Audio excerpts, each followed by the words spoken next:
Hey, what's happening, everybody? I'm Larry Roberts, and this is another episode of the Readily Random Podcast. Hey, you could be larger than life, bigger than the world, living out the hopes and dreams of every boy and every girl. You could fly high. Welcome to Readily Random. Oh, God. Nope. Larry's not here again. Yep, Larry's throat's still thrashed. But good news. We're getting closer. I think he's back next week. And as a compromise, we brought another Larry to be on the show. So we're halfway there. Today we have Larry Yatch. Larry is a former SEAL. What else am I going to say? He's a former Navy SEAL. We don't need to go deep on that. How are you doing today, Larry? I'm doing great. Yeah, my throat's just fine. So I'll pitch it for Larry anytime. There you go. And I really appreciate it. I know Larry does too. Now, I wanted to start right out because everybody who has a few brain cells short dreams of being a SEAL. So I was actually in the Army, and I currently live somewhere where I bet you have visited at one time or another. I was stationed at Fort Story, and I'm guessing that you sometime crossed Little Creek. Oh, yeah. Yep. I didn't spend a ton of time there. I was stationed on the West Coast my whole career, but I did do a bunch of training there. I was out there for 3 months in one big stint for one of my later training evolutions. And obviously I've made a bunch of trips out there. Yeah, so, I don't think SEALs can avoid Little Creek. And I believe most spend time at Fort Story too, but I could be wrong. At some point. I don't think we did a couple operations with development group, and I know we may have, I don't know where they had us, but I wouldn't be surprised if we were on Fort Story at some point training. Well, now, one thing I'd like to ask, because it's not just SEALs, but then everybody goes on, ooh, that's SEAL Team 6 or SEAL Team 9 Yep. And SEAL Team fill in the blank. What are the basic SEAL teams, and what does it matter? How are they different? I'm guessing there's some degree of specialization. So this is quite the wormhole to go down. You could go quite down in this. So I'll keep it at the top level for structure, and then I can go into there's a little bit of history to answer your second question. You have two questions. So the core structure of the SEAL teams are going to be the teams that are based out of San Diego and Little Creek in Virginia Beach. And those are going to be what they call the vanilla teams, or the core teams, which are on the West Coast where I was. It was team 1, 3, 5, and 7. And then on the West Coast, you had 2, 4, 8, and 10. And the reason that the numbering's off is that the teams kept getting added on as the SEALs expanded. So you started off with SEAL Team 1 on the West Coast and SEAL Team 2 on the East Coast. And as it got bigger, the next thing that was added was SEAL Team 6. So it was Development Group, is now called Naval Special Warfare Development Group, or Dev Group. And what they did was, it would have been in the late 80s when there was the terrorist threat was rising, where especially with hijackings and these missions that took very specialized skills, they created Delta Force, which was the Army's version of a very, very elite unit that reported directly to the president. So they call that. Now that was in the 1. 80s? Yeah, it would have been mid 80s. I thought Delta Force was around in Nam. Could have been. Well, you had SOG, which is Special Operations Group, which was a precursor to Delta. I don't know. I'm not that accurate on my history of exactly when, but I'm pretty sure it may be in the late 70s, but I think it was in the 80s when, I'm sure someone's going to comment know better than me. Sorry. And I'm going to cite hijack real quick because I have wondered that, and that was coming up. Delta Force versus a SEAL. What is the difference? Water? Well, okay, so let me explain the difference between Delta Force and, say, Special Forces. And I was about to explain the difference between SEAL Team 6 or Dev Group or Naval Special Development Group, all the same thing, right? And a regular, what we would call a vanilla team, or one of the regular teams. So the who commands you is the biggest piece. So in a tier 1 group or tier 1 element, it's directly under the president. So the president directs that force. It's one tier. When you get to tier 2, right, now you have another tier of command between you and the president. When you get to tier 3, which is a regular SEAL team is tier 3, you've got 3 layers of command. So it's like the president into the special warfare, or what would be special operations, and then you go down further into the naval special warfare operations. So you got 3 layers of command before you get into the operational unit. So that's one of the biggest determiners of the difference. Now, what is another bigger determiner is they get a lot more money. They have a lot more training. It's much like to get from a regular team into development group is very hard. It's a very hard process, and they're gonna get the absolute hardest missions. Delta Force is very much the same on the Army side of things. So you could look at SEAL Team 6, development group, dev group, and Delta Forces as peers, and then you can look at Special Forces, Green Berets, and SEAL teams as peers. The big difference between the two of Special Forces and SEAL teams is there's a lot more Special Forces Green Berets. So Special Forces is different than Special Operations. You can kind of get those confused. Right. Special Operations is an umbrella for all these terms. Special Forces, Green Berets, are the Army, what the Army's kind of elite unit. How about Rangers? One of them. Do they come in? What's that? Do Rangers come in there at all, or are they more infantry? Yeah, so Rangers are, like, if you were to kind of, this is one of the most important things to understand about all of this stuff. It's somewhat subjective to say, well, this is better than that. Like, this group's better than, and this is what I mean. Better can only be assessed based on purpose. Sure. Or function, right? So if you were to say the SEALs are the best, yeah, we're the best at certain things. We're no good at like taking an enemy held beach, right? The Marines are the best at taking enemy held beaches, right? So if you were to look and say, well, which is better, a Marine or a SEAL? Well, it depends on what the mission is. What's better, a Green Beret Special Forces soldier or a SEAL? It depends on the mission. And so I'm not going to really assess better or worse unless you ask me what mission are we talking about. But if you look at one thing you can assess is difficulty of getting in, right? Like the harder it is to get in, would say like, well, that's a more elite unit if it's really, really hard to get in. And that's where, the SEALs really take a top spot there, because we have to do in training what everyone else does. A Ranger, a Green Beret, all these other people, we also have to do it in the water all the time. And the water is a great equalizer. You can take the best guy in the world and you put them in the water, and oftentimes they can't take it. So that's why the SEALs is such a small group. I mean, it's a very, very hard training process based on what they do to us in and around the water. But when you look at kind of difficulty, you would have the infantry, the Army infantry, then you would have the Rangers, then you would have Special Forces, then you would have Delta Force. Like that would be the progression. Now it isn't a linear progression. So I don't necessarily have to go from infantry to Ranger to Green Beret to Delta. Like you can take other routes through that, but that's basically how they would stack.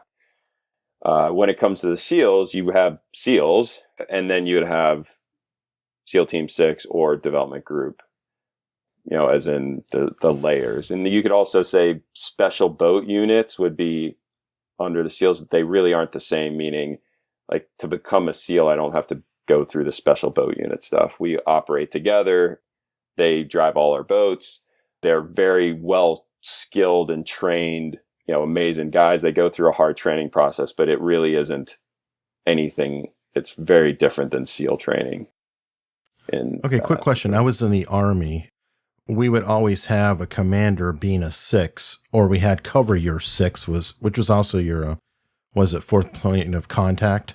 Yeah. Is that what SEAL Team 6 is in a way too? No, kind of covering your 6? No, where it came from was when they were setting the group, it was meant to be this, or it is a very elite unit to deal with very specific, specifically hostage situations and any really national level, very, very big problem. It was a response to like in Germany when the Olympians were taken hostage. There's a bunch of airplane takeovers. There's a bunch of these type of operations that we didn't have a force to deal with, and that's when Delta and Dev Group were created. The reason it was 6 was a psychological operational campaign for Russia, because we were in the heat of the Cold War, but we were in the depth of the Cold War at this point.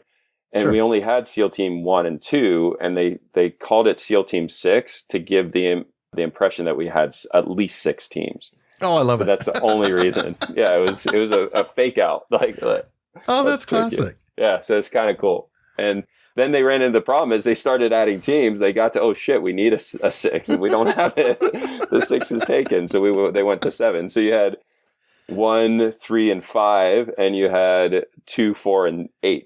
Because 6 was already taken by Dev Group. I love that.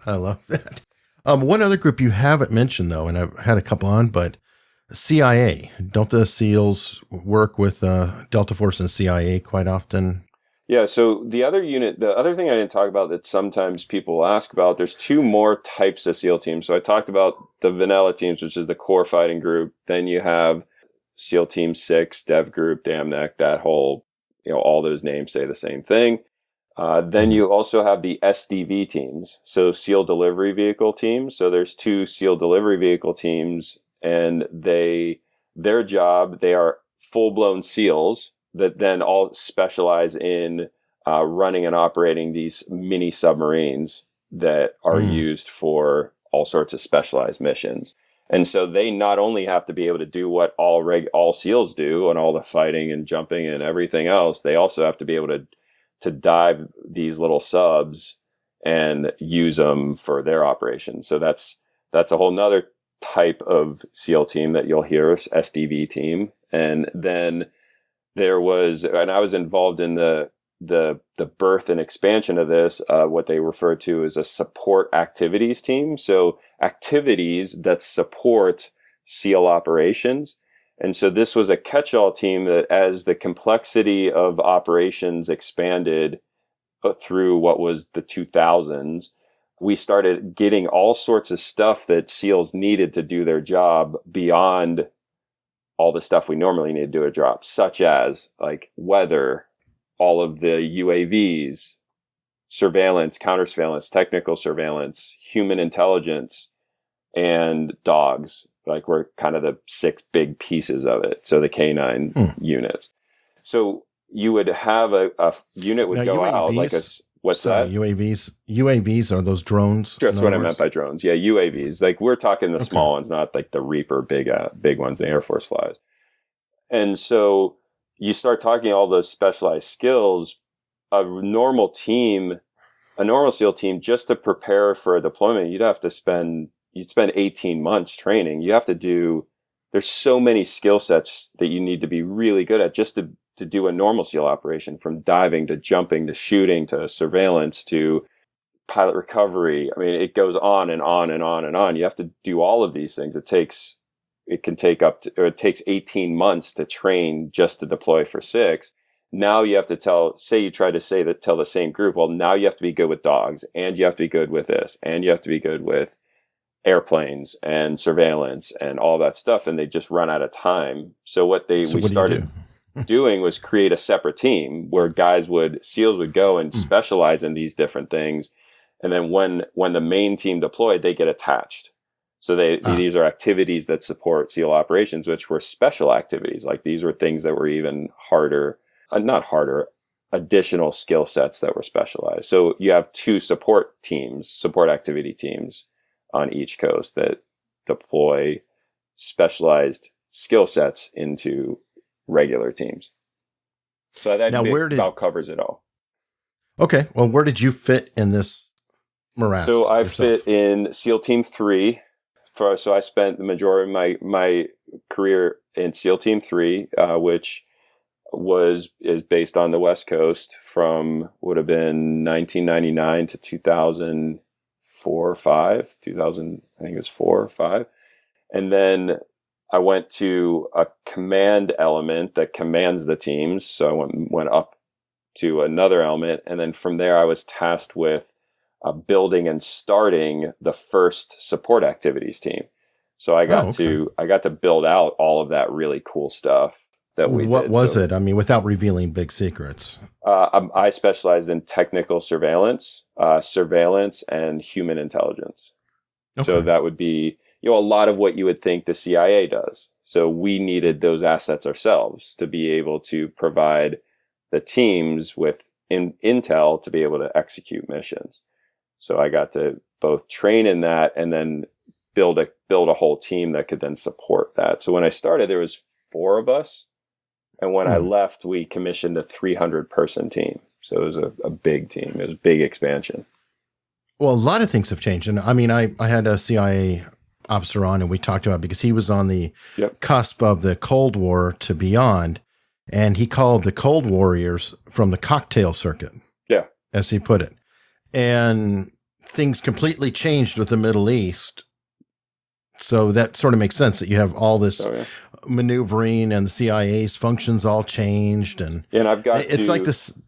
I got to work like soldiers. I spent a year in Lebanon on a military mission, working closely with the CIA. So I got to see that side of the world, and it was very interesting and a really cool experience, and very dangerous, because it was one of the few experiences where I didn't have my team. So it was just two of us, myself and a special forces warrant officer, that were operating in Lebanon by ourselves. I mean, it was just the 2 of us on the ground as U.S. military. And then we're not used to that. I'm used to having my whole platoon there, at least like 15 other guys. And so very, very exciting and very interesting work, and also very scary, because I'm screwed. Like if it goes wrong and the wrong person finds out what I'm doing, or I get in the wrong spot, or someone wants to fight, no matter how many skills I have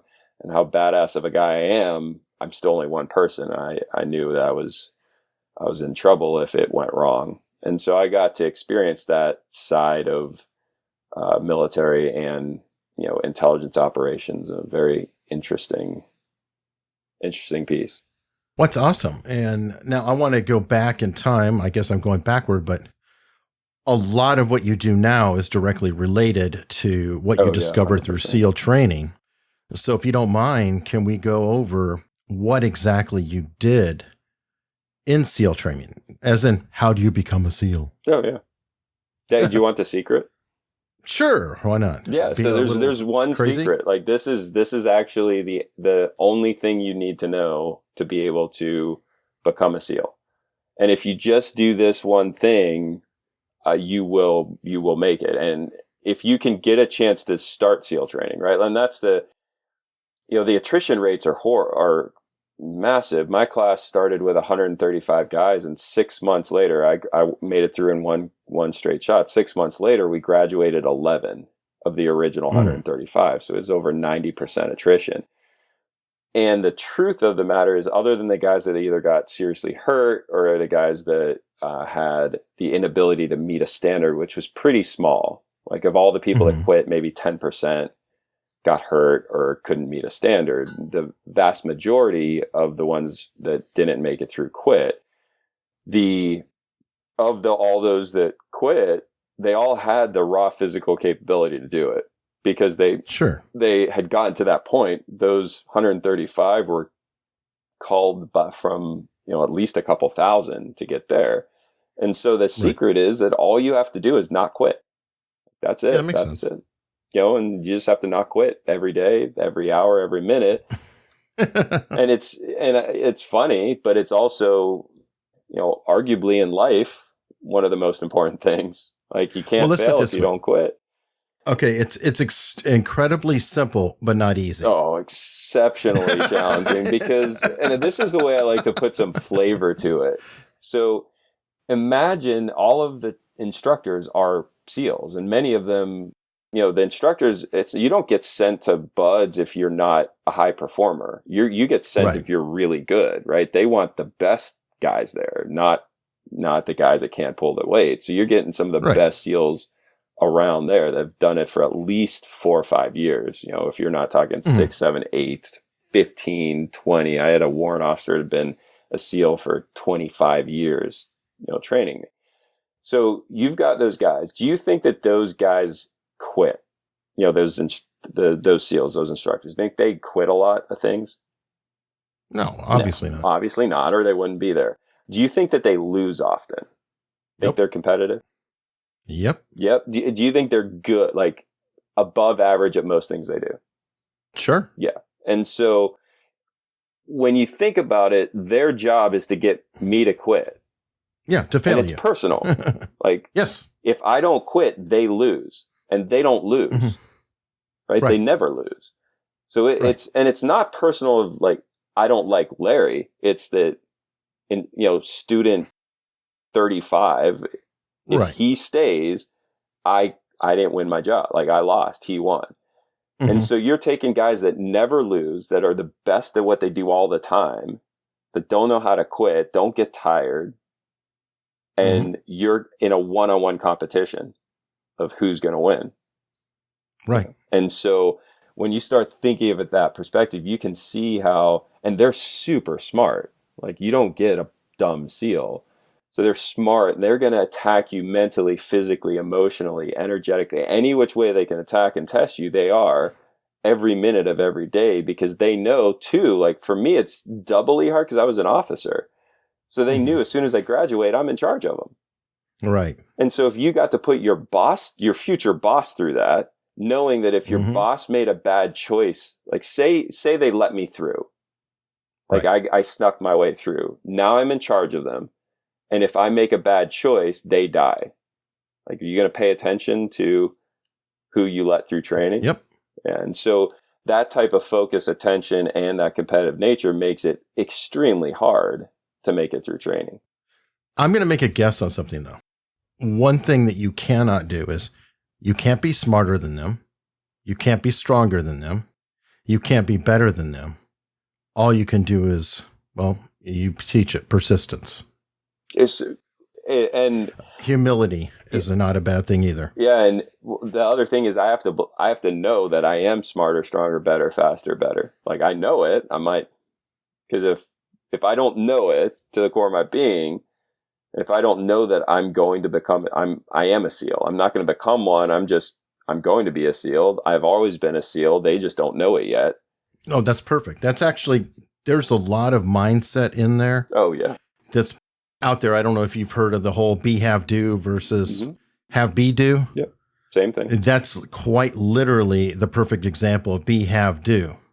If you be a SEAL in your mind, you haven't graduated yet, but you're saying that you're a SEAL. When you walked into training, you're saying you were already a SEAL. You just had to go through this training for them to rubber stamp it, but you already were. Yeah. And so you're acting as such. And then at the end, you will have it, and then you can do it. And that's why I say I became a SEAL in 7th grade. I remember the day it happened. What happened that day? I grew up in Pittsburgh in the city, and we always had a small boat down on the Allegheny River. And so I was at the marina. It was a late fall day, and I was with my best friend that I'd known since 2nd grade. And I was a small, little, dorky kid my whole life until I was a sophomore in college. And I was not good at sport. Growing up in Pittsburgh, if you aren't good with a sport that has a ball or a team, it doesn't matter. Like, I've always been good at odd sports. Like, I was a good water skier. I could snow ski. I could do things that were not normal, but give me a football or a baseball or basketball, and I was useless. And then being a dorky little kid that wanted to go to the Naval Academy from 3rd grade, I just got horribly picked on my whole life. And why the Naval Academy? I saw Top Gun in 3rd grade and decided I want to be a fighter pilot. Yeah, it's all Tom Cruise's fault. Like, yeah, I wouldn't be here today if it wasn't for Tom Cruise. Yeah, I saw Top Gun, decided I want to be a fighter pilot in 3rd grade, and then found out that all the fighter pilots, that the coolest ones, came from the Naval Academy. So I decided I was going to go to the Naval Academy in 3rd grade. And I got on that path. Back to that. And I found out about the SEALs in 7th grade via a book. It was a Vietnam era SEAL book called The Men with Green Faces. And I remember reading the book and thinking, I want to be like that. Like I want that to be how I am. And But that was on that day or just in no, general? so that was it. I found out about it. That was beforehand. So I'm like, okay, so I want to be a Navy SEAL. I don't want to be a pilot anymore. But there's no way I could be. I'm not good at sports. I'm dorky. This isn't going to be it. So I remember not telling anyone. And then this was this day I told my friend, Marty. And I was like, Marty, I think I want to be a Navy SEAL. And he laughs like any good friend and or anyone that knew me would have. And was like, oh, really? Like, you want to be a Navy SEAL? Okay, well, Navy SEAL would swim across the river if that was the case. And I'm like, okay, so freezing cold, I take off my clothes, I jump in the river. And I was like, okay, I've always been a good swimmer. I wasn't part of the swim team or anything, but a decent swimmer. And jump in, I start swimming across the river. And I get about halfway across the river. And it's freezing cold. I'm tired. And I remember thinking, like, I don't think I can get to the other side. And even if I do, there's no way I can get back. Like, I might be able to get there, but I don't know if I can get back. And I remember turning around and seeing him on the dock and thinking, okay, well, I guess I'll come back. And I'm like, wait a minute. A Navy SEAL wouldn't go back. A Navy SEAL would swim across the river. And it was in that moment that when I turned around and started swimming back across the river, right? Got to the other side, got out shaking and cold. I'm like, oh, Navy SEAL would swim back. So at that point in my head, I'm like, okay, well, I'm going to take the actions that a Navy SEAL would take. And in doing so, you become a SEAL, right? Like, that's what determines a SEAL is not a name. Yes, right. It is to some degree, but ultimately what determines if you are truly a SEAL is if you embody what it means to be a SEAL and take the actions of a SEAL. And so that was it. That was the turning point for me. And from that point on, all I was doing from 7th grade until I actually got my trident in 2000 or 19, it would have been 1999 it was the spring of 99 when I finally got my trident. Like all I did or 2000, yeah, spring of 2000. All I did was prove it. I was just proving it one time after another and making the actions that would embody that. Until they put the label on you. Yeah, until everyone else agreed. I'd proven to everyone else. They're like, yeah, he's a SEAL. Well, that's perfect. Now you had to retire early, from what I understand. Yeah. You had injury. I don't know if you can go into that. What happened? Yeah, I had a series of injuries. So altogether, I've had 11 different surgeries. But the one that ended my career was a back surgery that they had to fuse 2 vertebrae in my low back and cut out a disc underneath that. So L4 and L5 were fused, and L5 and S1, I had a discectomy. And the surgeon that did the surgery botched it and nicked the L4, L5 nerve root. So I lost all feeling in my right leg.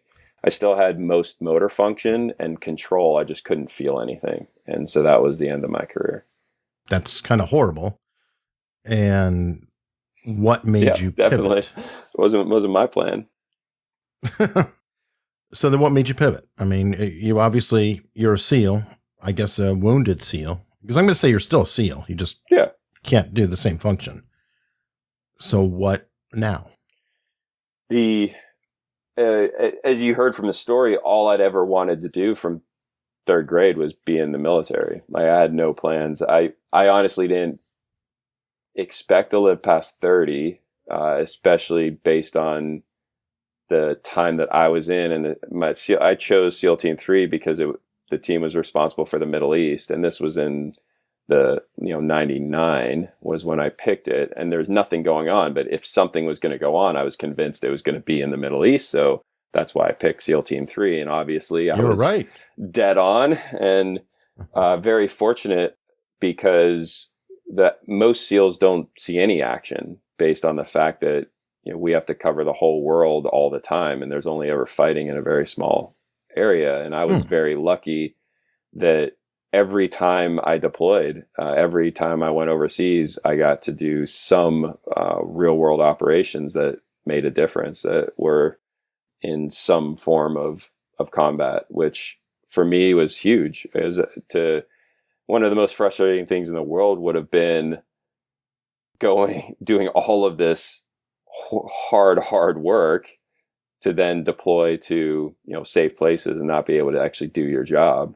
And being able to have been involved in all of that was huge for me, including going to war a couple times and being able to do, I never thought I'd get into the intelligence fields, and that side of things was a whole nother, pulling off, things that I saw in movies, was amazing. And so I got to do all of that, but I didn't plan on, especially once 9/11, I got home from my first deployment 4 days from the Middle East. 4 days later, 9/11 happened. And wow. Okay, here we go. This is what I was, oddly enough hoping for, and now I get to do it. And from there, I never thought I thought I'd die a SEAL. And, maybe someday I make it through, who knows, but it was going to be a while. And I had no backup plan at all. It was my fiance at the time, my wife, as well as my business partner now. She is no slouch in her own right. She has a master's in international security and anti-terrorism from Georgetown. Oh, wow. And was at the time working in the intelligence fields as an analyst. And she CIA or DIA, Defense Intelligence Agency. Okay. And then she went into a government contractor, Booz Allen Hamilton. It was Booz Allen Hamilton at the time. It's now Booz Allen, but doing work for them as well on behalf of the government. And right. She was the one that identified very quickly that if she didn't find some purpose for me, that my life was going to be just done. You can't have a super high driven person and take away their purpose for being and not have massive consequence, including she knew that I was never going to be able to, well, at the time they said I was going to walk without a cane. So, at that, we were living under the assumptions that I could never do anything hardcore physical again, that I was going to be, physically limited for the rest of my life, and, take away the ability to be physical, take away the team, take away a purpose. And, that would have been the end of me. And she had been around me long enough to see, especially going to the Naval Academy, my whole life has been about leadership, has been about not being the one in the front, but being able to provide the opportunity for others to be very effective. And that's what a leader does. And one of my key ways of doing that was around teaching, was around influencing people's behavior through changing the way they see the world, changing the way that they know how to act within it, the skills and resources, the behaviors. And so she suggested that what I could continue to do to impact the world was to educate. So to be able to take what was a very interesting and eclectic background of skills and experiences and knowledge, and be able to continue to lead, but lead through education. And so that's what I latched onto. So I've founded and run 4 successful training companies of different sorts, everything from surveillance, technical surveillance, to personal safety, self-defense, family safety, corporate safety, into educational leadership development, anti-bullying into school systems. And then ultimately what I've been doing for the longest time, for the last 7 years, has been corporate performance and individual performance. So specifically, we specialize in teaching individuals or groups how to coordinate action at a higher level, which is what drives most success. So it's a culmination of behavior change, leadership, management, and performance. Awesome. This is where we can start to nerd out. Oh, hell yeah. Yeah. Now, from what I understand, you're a touch influenced by Carol Dweck, Yep. who wrote the book Mindset. Do you want to go into how that book applies and crosses over with what you did in the SEALs and how you apply it now? The number, because we, in the kind of when we first were getting on right before we started recording, right, we have a couple we've crossed paths mentally a number of times in different, different things. And what was interesting to me when I thought about kind of the pieces that you picked up, those influences to me were not educational, meaning they didn't teach me something I didn't know. What they did was reveal why I knew what I knew, which was really validate. cool. Like that was really powerful for me. Of I knew these things, I knew these principles work. Like this is how things work, but I could never describe it. Like I didn't know the science behind it. And both mindset and Iron War was another big piece. One of the other big transitional ones for me was the Mind book. It'll come back to me. I don't know. I'll think of it later. Well, but there's always height, and then there's Gladwell. Yeah, Gladwell covered Anders Ericsson, but Ericsson's the stronger one on that, with the 10,000 hour Brain rule, Rules. which is That's it. Okay. Have you ever read that one? Not Brain Rules. Brain Rules. If you're a neuroscience nerd like me, Brain Rules is it's more, the Talent Code was the other one I was trying to think of. Oh, fantastic. How about the Sports Gene? I have not read that one. Oh, if you read the Talent Code, you have to read the Sports Gene. They're almost like a pairing. Oh, absolutely. Sweet. Absolutely. Yeah. So Talent Code Brain Rules is a more neuroscience technical version of the Talent Code, but still accessible. So all of those books gave me finally insight to the things that had driven my life for years. And I knew were there, but I could never understand why or how they worked. And so that's how those books influenced me. Like Mindset was a big one of why was I so successful at things that most people weren't? And I could take another person I knew really well that had actually more capability than me. And why were they not successful? And I was successful. And it's because I am so hardcore growth mindset that like it's as hardcore as you can get on growth mindset. It's just the way I've always been, mostly because I sucked at everything my whole life. Like I was never the best at anything. I was better than most. Like I was like, I always like to say, I'm better than most, but I was never the best. And so I always lived in a very high performance world where I was not the best. And so I had to live in a world where I was in growth mindset. Like I had to learn, like I could get better because everyone was always better. So explain the growth mindset. She did that experiment with the kids, which just sums it up perfectly. And we can then move to the next because I got to jump on the Sports Gene because that actually locks into what you're saying. Yeah. And so we'll trade off nerdery. Yeah. The mind, mindset was, like I can see how the guy with so much more skill, so much more capability, but has that fixed mindset of I can't, I was born with this skill and not with that skill.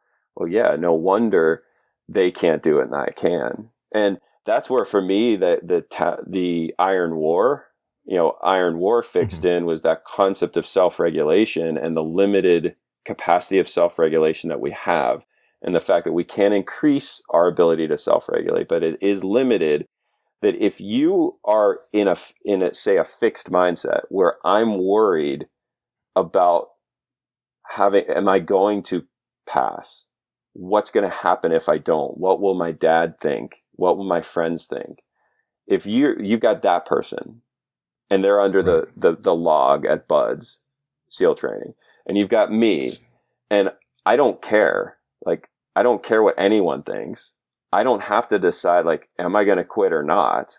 Like, I'm going to do the absolute best I can. I'm going to do better tomorrow. I'm going to learn the next time. And there is nothing to decide. There's nothing to worry about.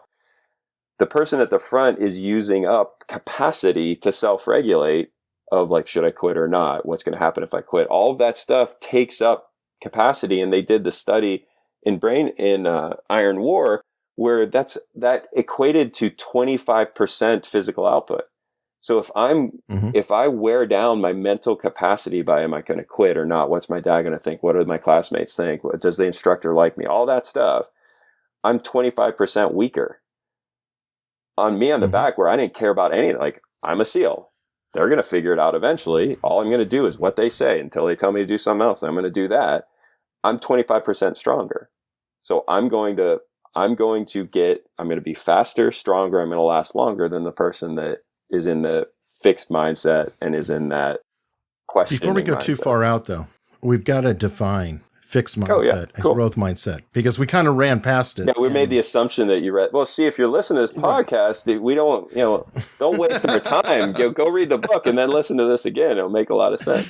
Yeah. So the basics what is a fixed of it, mindset? Yeah, basics of it is, in a fixed mindset, you know that your skills and limitations are fixed. Right? I was born good at math and bad at languages. Right? So my capabilities, my skills are fixed and determined. In a growth mindset, you know that your capabilities, skills, knowledge are not fixed. They're able to be increased by effort. So I'm only good at math because I worked hard at math. I'm not good at Spanish because I haven't worked hard at Spanish. But if I worked hard at Spanish, I would get better at it. So my skill, my knowledge, my capabilities are able to be increased with effort. So effort's important in a growth mindset. In a fixed mindset, core skill, like ingrained skill, is valued. And also that people have to see it, because if they don't see it, then it's not there. And so those are two different mindsets. And both of us, or all of us, it doesn't matter where we are, wherever we fall in that, the reality neurologically is that, we put in effort at some, we get better at it. So the truth is, everyone has the ability to be hardcore growth mindset. And if you're a fixed mindset, well, you can change that. And what Carol did that was so amazing was that simply the way that you speak about it yourself, the way you think about it, and all it takes is one sentence from a teacher or person of authority to predispose you one direction or another. And so if you've ever said your kid, if you've ever said around your children, oh, Bobby's so good at math, Bobby's always been good at math. He's not a language person. You are predisposing Bobby to a fixed mindset, and he will be limited his whole life. Our kids, I have a 5.5-year-old and a 3.5-year-old. They're not good at anything. We don't praise them. They're not good at anything. What they are is they work hard at stuff. And that's what we praise. They're good at effort. Good job, good work. Good effort. If it's easy, that was pointless, wasn't it? We got to find something hard, because that's the only thing that's important. And they get praised for effort. They get praised for trying. They get praised for failing and learning, right? Failure is awesome to find, learn from, and never do again. So we focus our parenting and our language so strongly on developing a growth mindset in our kids, because it's a huge determiner of success over time. Well, perfect. And I can see where Iron War helps reinforce that, because, triathlon and Ironman, I don't know if you do it since you're a swimmer with the SEALs. For all I know, you do Ironman. I've had 4 knee surgeries, so. Probably not. No, and 2 shoulder surgeries. So swimming and running, as much as I love doing it, I could not do it for a long period of time anymore. Well, one thing that's so important about Iron War was not only the perseverance you were sharing. Self-regulation. And the self-regulation, but what makes Ironman magical is its strategy. Yeah. It is so over far time, beyond. And you have to hold it Well, and you have to determine where do you push, where don't you? And a premise of the book is that Mark Allen could not beat Dave Scott. Yep. And he lost year after year after year after year until he met Phil Maffetone. Yeah, until he met Phil Maffetone. And what did he do? Phil Maffetone switched him to heart rate training. And that was a significant factor. And yes, I'm deeply nerded into this stuff. Yeah. I love that you know all the names. I forgot I just remember the theory and the principles. I love that you remember all the names. Well, I double checked it, but the names are top of mind on that anyway. I did have to look up Julie Moss. But anyway, Julie Moss is famous because if you want to talk about just pure heart, she is the one who collapsed and crawled across the finish line, wound up marrying Mark Allen, by the way. Phil Maffetone, with the heart rate training, that is absolute perfect regulation. About restriction, right? It is about restriction, not what is your heart telling you? What can you do? And I'm guessing that would be invaluable for a SEAL, because a lot of the people who I would assume would fail. Now, I was only in the Army and just a normal soldier, but I watched badass mofos fall out on road marches like you'd never believe. And it's because they would overdo it. And it's like, no, you only put in the necessary effort to maintain Well, minimal effort for maximum results. Yeah. You still want the results. So there's exactly. Minimal. pairing. Let's add one word: minimal viable effort. Just like minimal viable product. Like it's the minimal viable effort. Like I need just that much, no more. Right. And then you save that energy.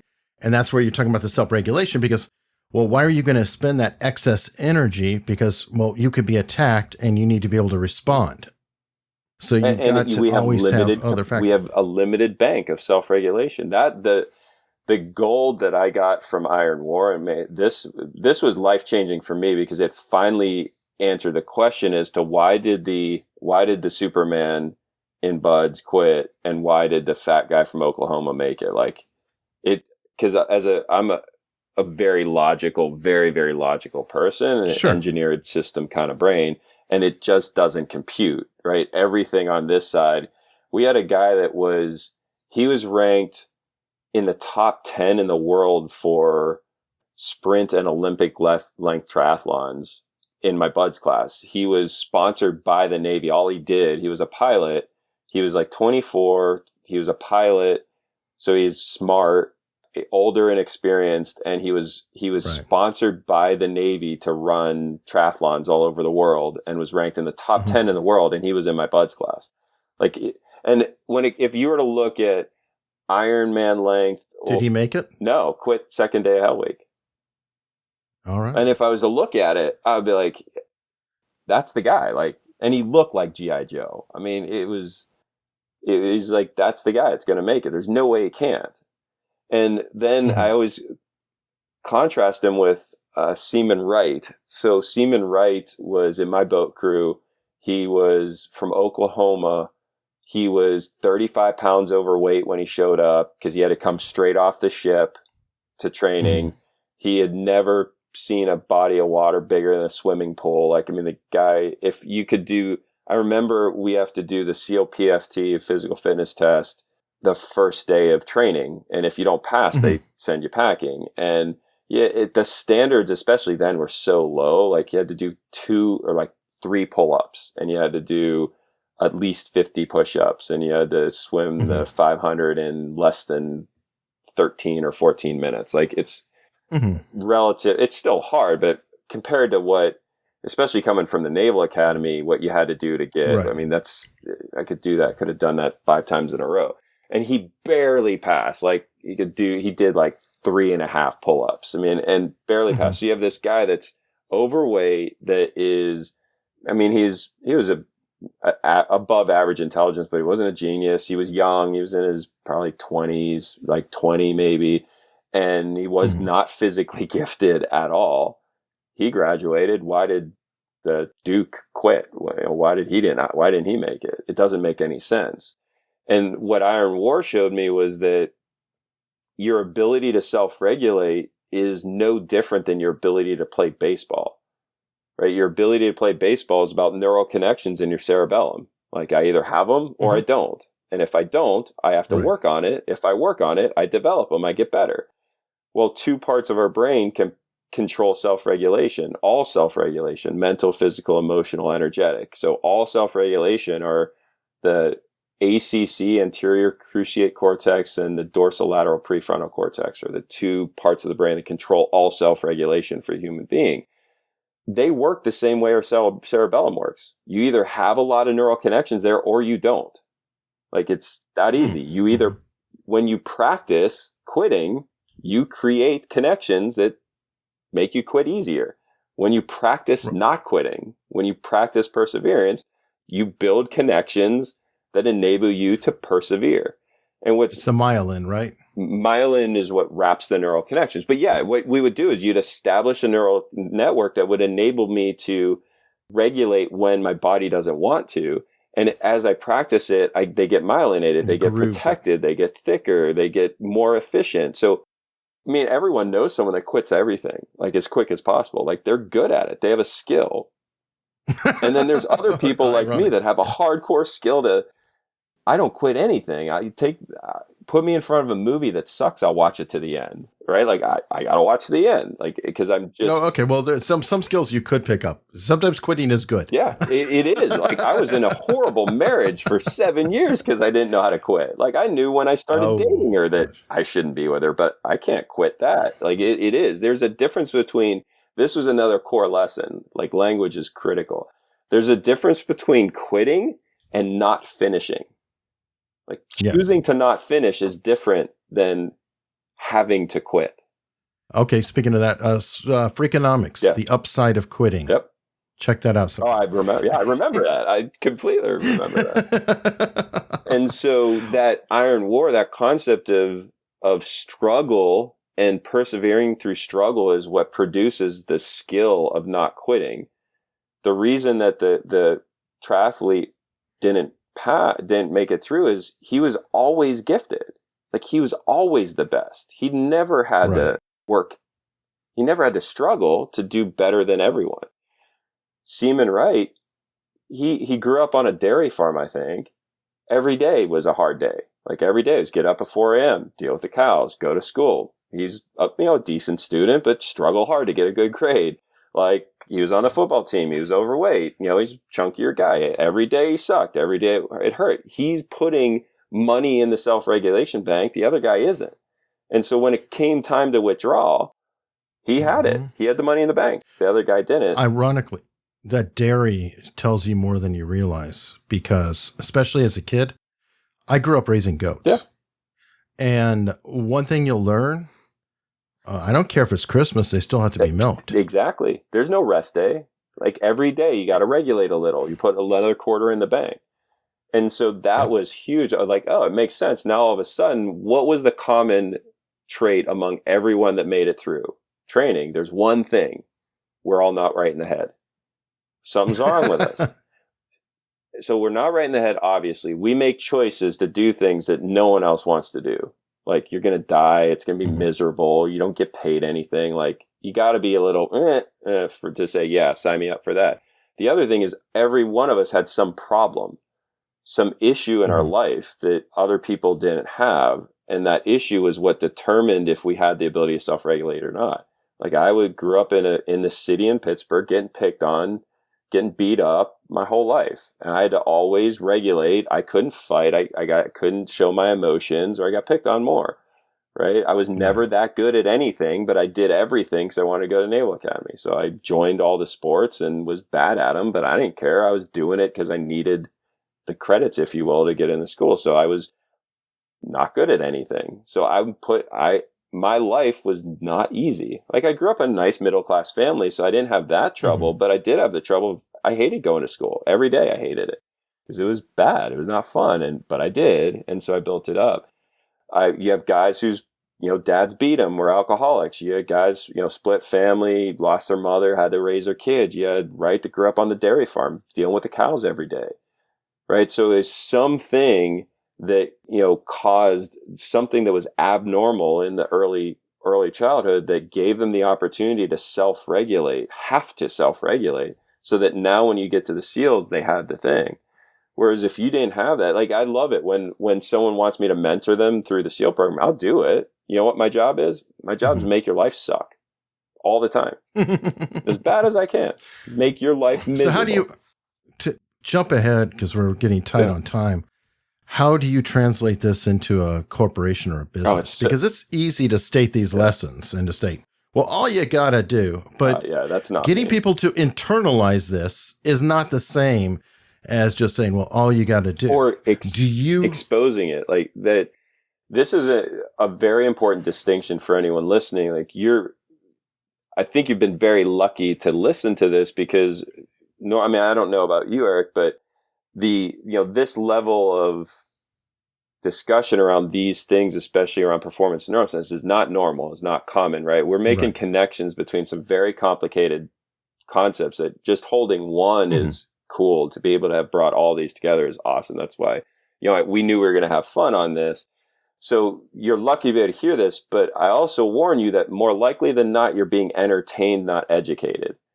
And there's a distinction between those two. For me, if I consume or am exposed to something and my behavior does not change after it, That was entertainment.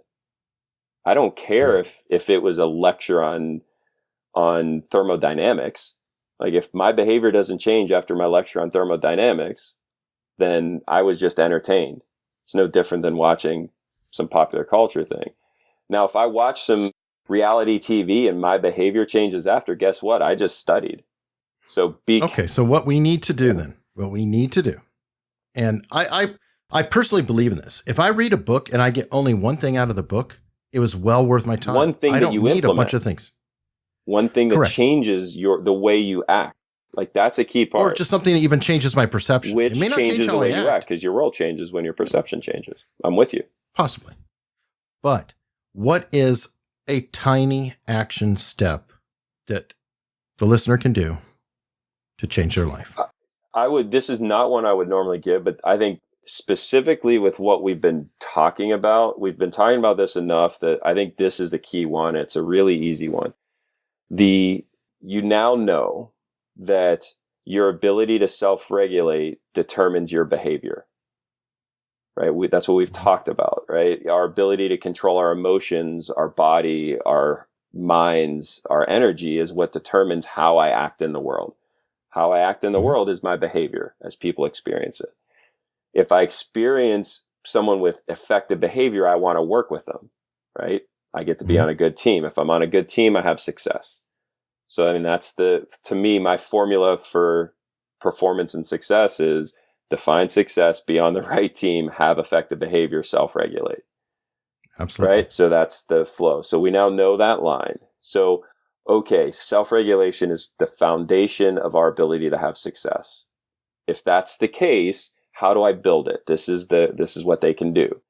So building self-regulation is all about doing something you don't want to do, right? Your body, your mind, your heart, your energy tells you one thing and your will makes a different decision, does something else, right? My legs say I'm too tired to keep running. I make them run anyway.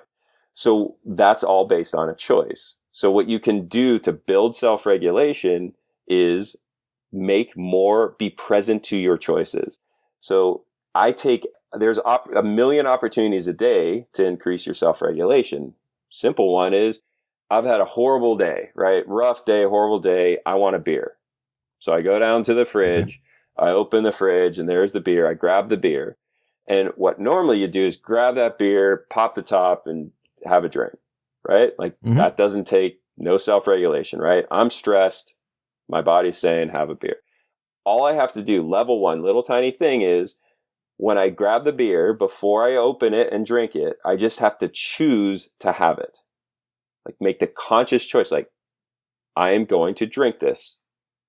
Sometimes I might choose not to drink it, but even if you just pause for a second and not just automatically pound it, just like, yep, I'm stressed, but I'm choosing to have this. That's the micro deposit of self-regulation. You want to make it bigger, sometimes choose not to. Maybe delay. Like I'm going to put it back in and come back an hour later. Then I can pound the beer. Any one of those things is a little bit of a deposit into self-regulation. I'm creating a little bit more myelin on that little neural pathway. I'm creating a little jumper to give me more ability to self-regulate later. So that's your challenge. Where in my day can I choose the harder path? Where in my day can I delay gratification? Where in my day can I deposit just a little bit of money into that self-regulation bank? Well, perfect. And that's a great spot to close on. Now, folks, Larry's kind enough. He's put together some training that you'll be able to get to at sealteamleaders.com/podcast. And, well, next you'll get the real Larry back. Yeah, exactly. Not the substitute SEAL. So, Larry Yatch, thank you so much for coming on. Yeah, my pleasure. And thank everybody for listening.